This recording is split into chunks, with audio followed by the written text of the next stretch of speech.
You know that person who barely says a word in group settings? The one who just observes while everyone else talks over each other? Yeah, they're probably the most dangerous person in the room. And no, I don't mean dangerous in a bad way. I mean dangerous as in powerful, calculated, and operating on a completely different level. Here's why. Point 1. First, they're always listening. While everyone else is waiting for their turn to speak, quiet people are actually absorbing everything. They notice the contradictions in what you say. They pick up on the tone shifts, the body language, the things you're trying to hide.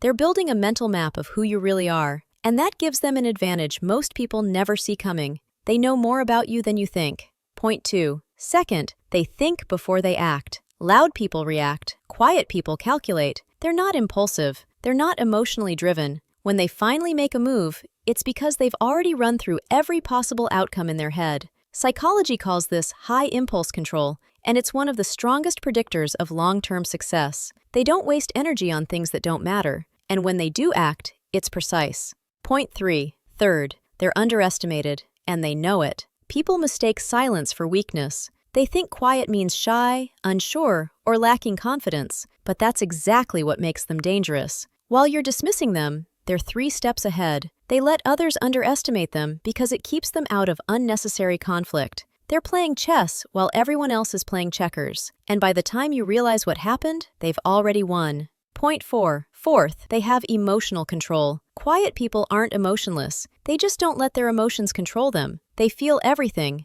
They just process it internally. That self-regulation means they don't say things they'll regret. They don't burn bridges. They don't explode over small things. And that calm demeanor? It's intimidating to people who can't control their own reactions. Emotional stability is a superpower most people don't have. Point 5. And fifth, when they do speak, people actually listen. Because quiet people don't waste words. When they finally say something, it's intentional, it's thought out, it carries weight, and because they speak so rarely, people pay attention. Their words land harder, their opinions matter more. It's simple psychology. Scarcity increases value, and their silence makes their voice more valuable than everyone else's noise. So, if you're the quiet one, don't let anyone make you feel like you need to change. Your silence isn't a weakness, it's a strategy. And if you're not the quiet one, pay attention to who is. Because while you're talking, they're learning. While you're reacting, they're planning. And while you're underestimating them, they're already 10 steps ahead. The quietest person in the room is often the most powerful. They just don't need to prove it to anyone.